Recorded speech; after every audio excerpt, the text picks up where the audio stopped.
Women Against Abuse is celebrating 50 years of service with Philly's Best Women Chef competition, Dish It Up. It's happening on Thursday, June 11th at the Crystal Tea Room in Center City. This year, step into a groovy 1970s-inspired night featuring delicious bites from top local chefs, an open bar, and the chance to connect with hundreds of changemakers. Best of all, proceeds support survivors of domestic violence. Get your tickets at womenagainst.abuse.org. For years, Philadelphians have fixed up vacant lots, turning them into gathering spaces like community gardens. But sometimes the owners want to reclaim that land to build on top of those spaces. Then what? Now there's a new way to keep these places in the community's hands. It's Tuesday, April 21st. I'm Trenae Nuri, and we're talking about a new way of pushing back on unwanted development.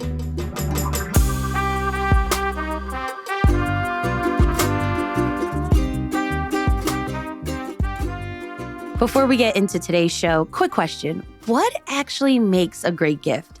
For us, the perfect gifts for our friends are rooted in community, quality, and, well, a little quirkiness. That's why we partnered with Oxford Pennant, a company that makes beautiful felt wool pennants. Think of those classic college pennants that make you feel nostalgic for your team. They've helped us develop the perfect gifts for our new CityCast Philly neighbors who join us during our spring membership campaign. Okay, so this is what it looks like. It's orange, of course, to represent Philly and our grittiness. And also it has a cheesesteak, right? Of course. It really captures the local essence. And we think this is such a great way to signify your love of Philly and get one of these pennants. If you're curious to know what it looks like, head over to membership.citycast.fm/Philly. If you join CityCast Philly neighbors between now and Friday, and we need about 71 more neighbors. That's right. Help us out here, y'all. Get across to that finish line. We'll send you an Oxford Pennant banner so you can show your CityCast Philly pride in your home, at the office, really anywhere. And we think this gift is amazing, and we are truly, genuinely excited to share these pennants with you because when you become a CityCast Philly neighbor, you're helping sustain essential local conversations that help you better understand the city and feel more connected to your neighbors. You're also helping us make the newsletter, make this wonderful podcast. And that's what we're all about. We're all about community and engaging with our neighbors. Listen, we live in the city. We're a part of the city. And informing and connecting our listeners so that we all can be better neighbors is what we're all about. We get frustrated about the same things you're getting frustrated about. We have questions about the same things you have questions about. And informing and connecting our listeners and our readers so we can all be better neighbors is what we're all about. So join to claim your pennant and show support for the show. We'd be so grateful. And we're looking for 71 more of our wonderful neighbors in the city to join us. Head over to membership.citycast.fm/Philly. All right, let's get into today's show. Good morning, Ryan. I know you had a busy weekend. We're going to talk about that in just a few minutes. But first, tell me a little bit about Iglesias Gardens in North Philadelphia. Yeah, so Iglesias Gardens, where I work, is a community garden in North Philly, North Square neighborhood, right around 5th and Norris Streets. We've been a community garden for almost 15 years. And in that time, originally didn't own the land we were stewarding. It was a group of neighbors that came together, said, we've got to do something about this eyesore, this empty space, made it into a beautiful garden. But then at some point, like a lot of these spaces, the city and the people that own the lots wanted to build on them. And we had to organize back in like 2019, 2020 to try to protect our space. And through that process, we learned a lot. We connected with a lot of neighbors who also took care of, lots of their own. And this union that launched this weekend is really a project out of that movement that's been going on for the past 5-6 years in North Philly. Okay, Ryan. So Philly is a union town, usually formed in workplaces. So why did you all create a union for neighbors who have been caring for empty lots? Yeah, the union model is really interesting because it's a kind of organization that the members own and run themselves, and that's how our group works.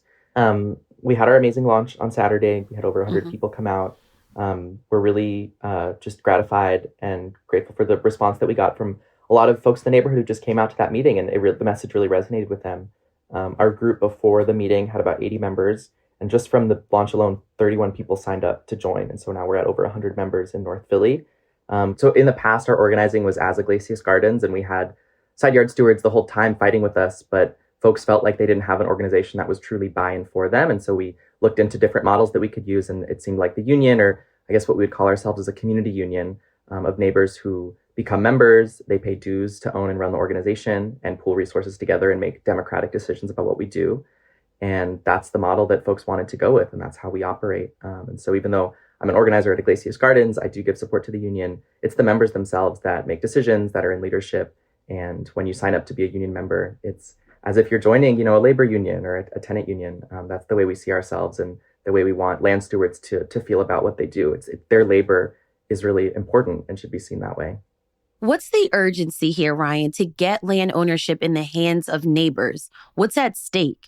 The urgency is really, really high. I mean, as an example, the area around the garden, which is close to Norris Square, I mean, that's a neighborhood that for decades saw consistent disinvestment. And I mean, that's why we see a lot of vacant lots in that area. But now the story's different, and there's a lot of gentrification and new development. And I think the key question is who's going to benefit from that change? Is it the folks who live there or the folks that are moving in? And the land is kind of that central point that determines, what the future of the neighborhood looks like. And so the urgency is great right now, especially. And there's a lot of conversation, a lot of talk to build a lot of new housing. And folks in the city need affordable housing. That is not, that Right. is obvious anywhere you go. Hmm. But there's also this question of, who gets to benefit from these new houses? Who are they affordable for? Who are they intended for?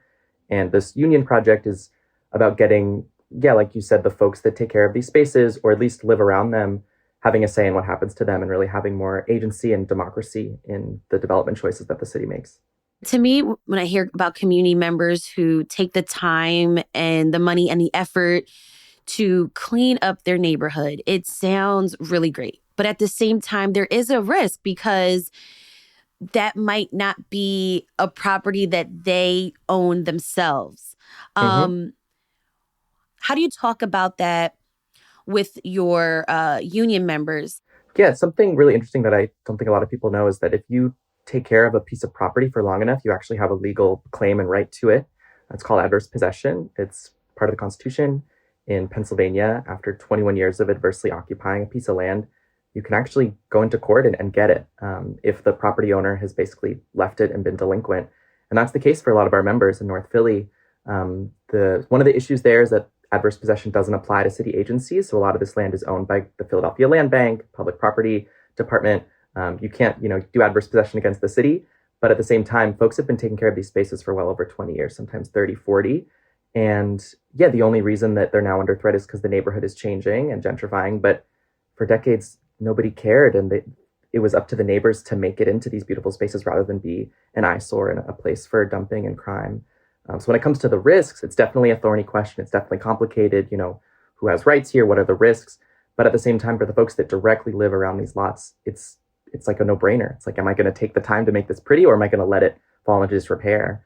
And so I think for our members, it's like very obvious why they've done what they've done and why they want to say and what happens to the land. But at the same time, I also think folks are very rational and understand that it's not theirs and there's risks associated with it, but they're not going to let their neighborhood fall into disrepair, basically. You mentioned the Philadelphia Land Bank, and I kind of Mm-hmm. want to get a quick definition of what that is. So the Philadelphia Land Bank is the city's agency that is tasked with kind of like activating vacant properties. It was formed over 10 years ago now as like a really progressive reform to have a better system for getting vacant properties to be used for development or gardens or side yards.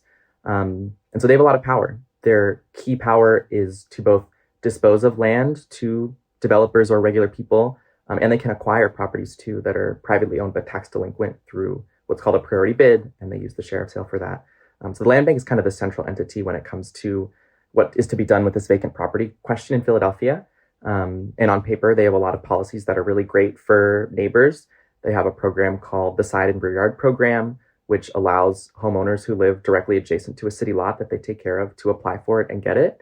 But what we found is that that program, even though it's on paper in their policy, in practice doesn't really work and doesn't really deliver for the folks that are trying to get these lots.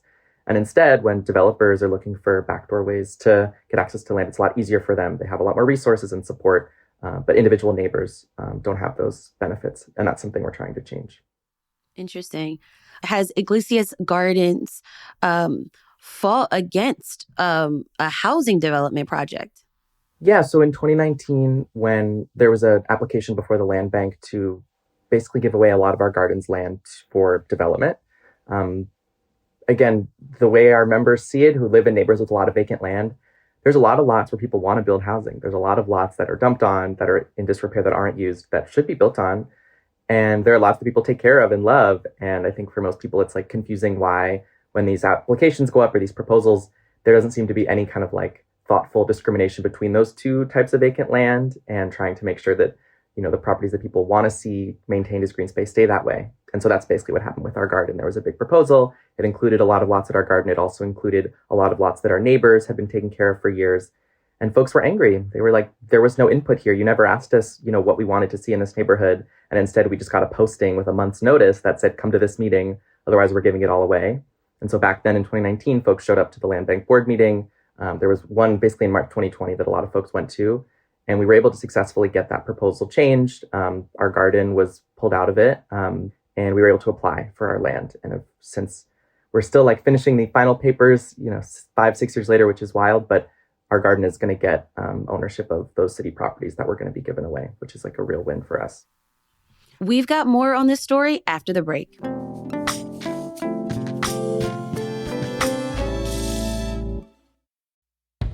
Everything feels more expensive right now, but one of Philly's best resources is still completely free. With a free Library of Philadelphia card, you get access to thousands of programs, events, and digital resources for all ages. Whether you're looking for something fun to do, hoping to build new skills, or simply want a welcoming place to spend time, the library is here for you. Your library card also opens the doors to a vast digital collection, including ebooks, audiobooks, learning languages, genealogy, and news.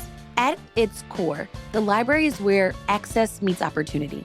It's a place to explore new interests, gain practical skills, and connect with your community. And don't worry, they don't have those fees if you return your materials late.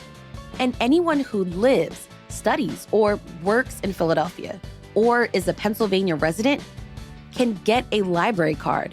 Sign up today, freelibrary.org/card, and see what's waiting for you.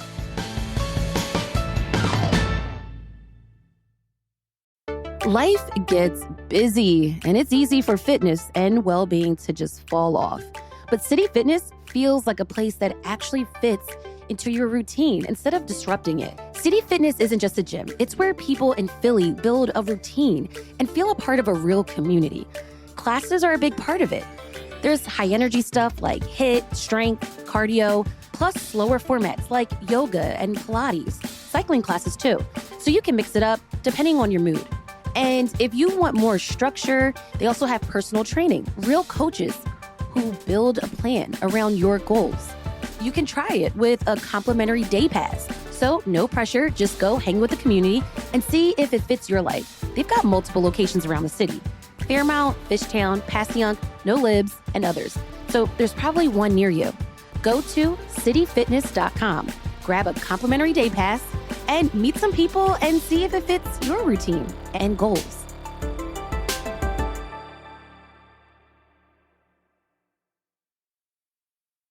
Remember when we were talking about neighborhood shoutouts, one of the perks CityCast Philly neighbors get? If your favorite nonprofit, a group that you love to volunteer at on the weekends, or a business like your favorite place to get coffee, meet friends for brunch, that deserves their moment on the pod, become a CityCast Philly neighbor today and submit a shout out. And listen, you don't just have to do one. You can keep them coming and I will shout them out. So sign up at membership.citycast.fm/Philly. That's membership.citycast.fm/Philly. How many people do you think are caring for abandoned vacant land in Philly? So something Iglesias Gardens has been doing for more than 5 years now is surveying vacant land, first around our neighborhood and then more broadly across North Philly.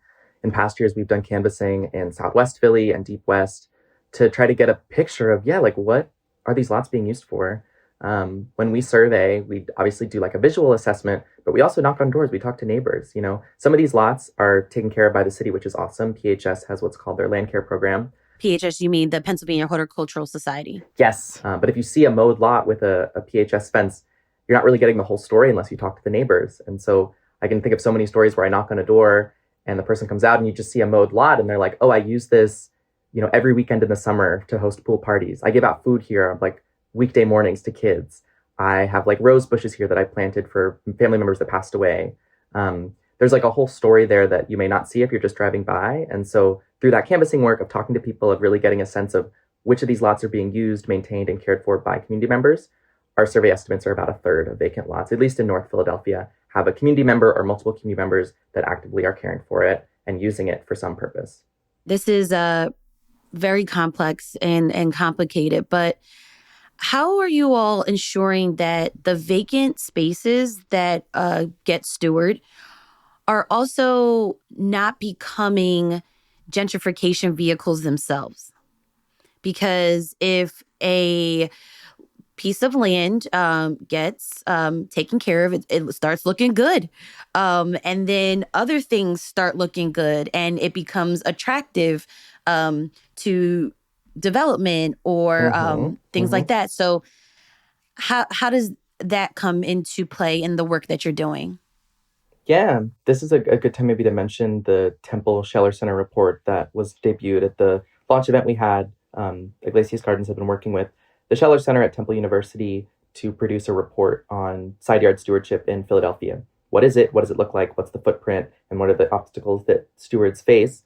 And one of the interesting things that they cited in the study was the fact that cleaning and greening vacant lots, in addition to all of the benefits it brings, it reduces crime, gun violence, combats flooding, hot temperatures. It also has been found to increase property values without driving displacement, which is different than maybe sometimes luxury development, non-affordable housing does drive displacement in communities with a lot of vacant land, but cleaning and greening vacant lots they found did not. So from our view, if these lots are being taken care of by community members, that isn't necessarily what's gentrifying the community. What is when there's housing being built that's not affordable for those folks and people are getting priced out and displaced. And that's how we see it. Okay, Ryan, thank you so much so far for breaking this all down. It gets a little complicated. When you say community ownership, does one person own the land or can a whole block own it? How does that work? Yeah, I mean, there's a variety of models that are really cool and innovative that distribute ownership, collectivize ownership, decommodify land. Right now, our union, we're a new group of neighbors that just want to see more of a say. And so that's why as an engine, we're trying to create policy reforms and political changes. But I think as a vision, a lot of folks, the way they articulate what they want to see in their neighborhoods, it's not that they individually want to own all this land and do what they will with it. It's more like, why can't the community have a say? Why can't community have control? And so we're working on potential future avenues that could create collectivized ownership. Other cities have good models. So yeah, there are ways to do it. And I think in general, the way a lot of folks feel is just frustration that the city and the land bank in particular, rather than like innovating those routes, are kind of obstacles to them at times. What if a bunch of community members don't agree on what happens to the vacant space? Yeah, it's true. I mean, the question of development is super contentious. And I think in general, the one thing that I think unifies people in North Philly, even if they have different views on what they want to see on this land, is that like it should be a democratic process. And the way the system works right now isn't. And the way these decisions are made is not open and inclusive of the neighbors. And so is it kind of like if you have a lot of money, that's your power? Or if you have a loud voice, is that your power? I think it's definitely about resources and about connections and about access. And the process is really complicated. And if you understand the system really well or have the resources to make things move more quickly, that can get you where you need to go. And instead, when you're a community member working in isolation to try to figure out, how to maybe get a side yard or figure out some kind of like collective ownership for your block, yeah, you don't really have much of a voice. You don't have the resources to make that process more efficient and smooth. And so I think what our group is trying to do is, okay, we don't have money. We're not, developers, but we do have people. There's tons of people all over North Philly that deeply care about what happens to their neighborhoods, and they want to see the process be more democratic and open. And so our gambit here is that if we don't have the money, we have the people, and maybe our voice can become louder and more unified, and that can kind of change the conversation and give more of a platform for neighborhood folks. All right, we're going to talk more about that voice after this quick break.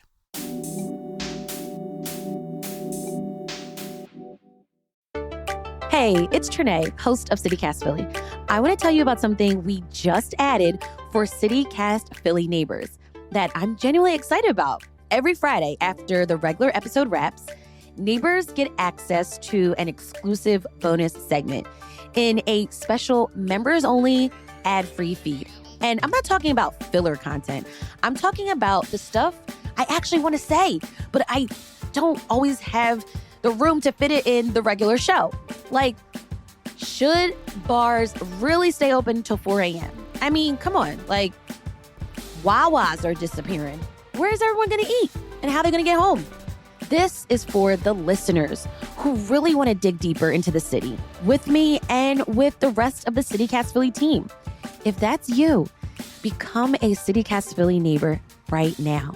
You'll get the Friday bonus segment plus ad-free listening, invites to member-only events, a weekly preview of the best things happening around the city, and more. It's just $10 a month and $100 a year, and it goes directly to supporting the show and the team of locals who make it happen every day. You can read more about this and become a CityCast Philly neighbor at membership.citycast.fm/Philly. That's membership.citycast.fm/Philly. And neighbors, I'll see you in the bonus segment.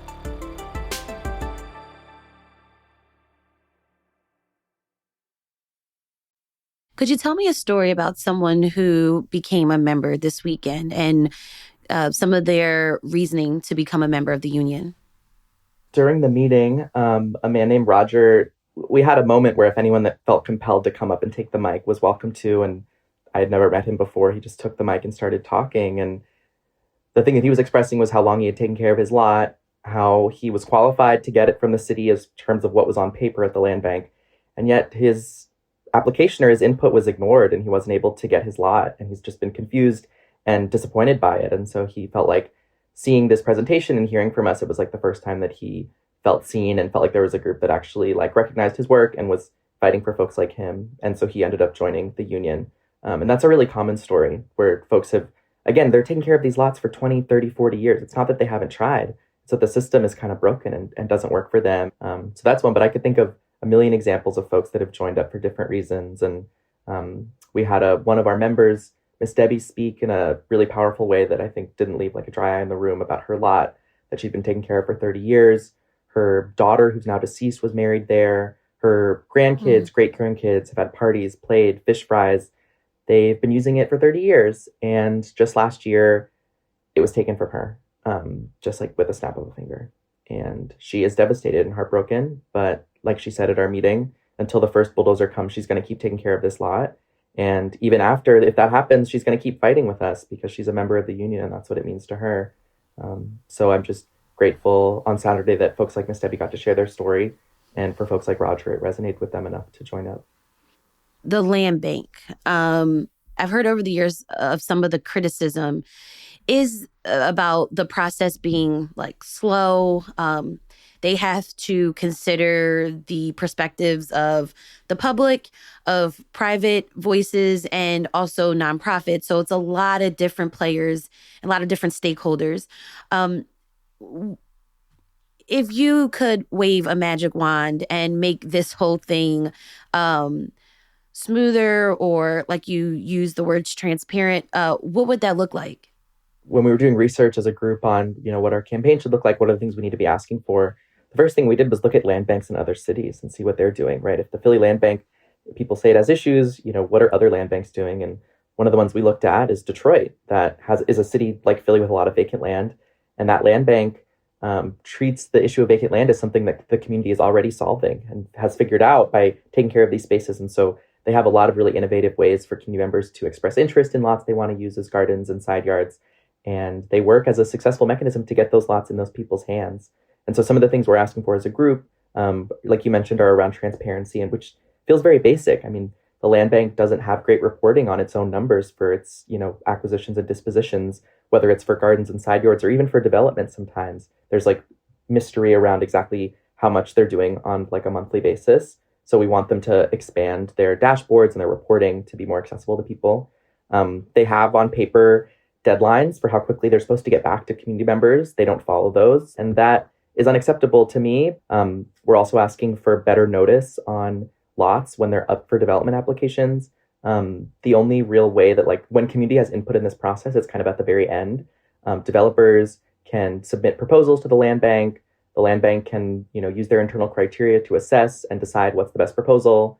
But the public doesn't really get a notice on the physical lot until the final step, which is the board basically deciding to dispose the land to a developer. After that, it has to go through council, and there are other steps. But as far as the land bank is concerned, we want to see notice given to community members earlier and sooner, so that community members can actually have more of a voice and say in the process. The land bank doesn't have specific staff that are tasked with working with garden and green space applications specifically. And that application itself is really complicated and kind of very similar to the development application, which doesn't make a ton of sense. And when land stewards are using city land and the city, finds out, even though they know these are being taken care of, but if a community member kind of identifies themselves, at times the land bank has like evicted them and like kicked them off and called them squatters rather than trying to offer pathways to preservation. Instead, pathways that exist on the land bank's own policies, like leases and licenses, which give like temporary protection, they don't even offer those anymore. Other things we're fighting for is to get neighbors more preferential rights in getting some of these lots. That's something that the Detroit Land Bank does have. We want to expand the programs that already exist to include neighbors in a larger radius around a lot, which again is something we've taken directly from Detroit. And we're also hoping that taxes on lots that people do get from the city can be lowered, because some tax assistance programs that the city already has for homeowners, like Loop or the homeowners exemption, don't apply to side yards that folks get, even though they might be directly next to the home and are basically seen as part of the home. And that feels like something we want to change too. So those are just some of the parts of our campaign platform that we're working towards. Interesting. So what happens now, Ryan? What's next is to funnel that energy. Folks were fired up and frustrated that the city doesn't recognize the work of land stewards, that the land bank isn't working transparently or accountably for the people's needs, and that land is prioritized not for communities, but for outside developers. And that's something we're trying to change. So what's next is our campaign work and trying to make an impact on those points with our group. And that's going to involve us going downtown more and showing up more and making our voices heard. And so we're just grateful that this message resonates with folks, and folks want to join up and be a part of this fight, because it's going to take all of us. Ryan, thank you so much for taking the time to chat with me today on CityCast Philly. Thank you so much, Trinae. We reached out to the Philadelphia Land Bank for comment, but we didn't hear back from them. Thank you to all of our CityCast Philly neighbors who make this show possible. Shout out to our newest neighbors, Aaron C., Roland D., and Carrie A. Here's why Carrie joined. I get a lot of valuable information from this podcast, both personally for my social/eating life, but even more so as a professor at CCP and the amazing interviews that Trinae does, which I have shared with my students. Thank you so much, Carrie. And also shout out for being a really cool professor. I wonder how you are integrating these episodes into the curriculum. Listen, you can become a member to join our neighborhood. Head over to membership.citycast.fm/Philly. Listen, it's only $10 a month or $100 a year. It's cheaper than a cheesesteak. Head over to membership.citycast.fm/Philly to join. An earlier version of last Friday's episode said that the Philadelphia Police Department asked for an increase of $1 billion in its budget for the 2027 fiscal year. That was inaccurate. Police Commissioner Kevin Bethel is requesting a total of about $1 billion for the department in the 2027 fiscal year. We're sorry for that mistake.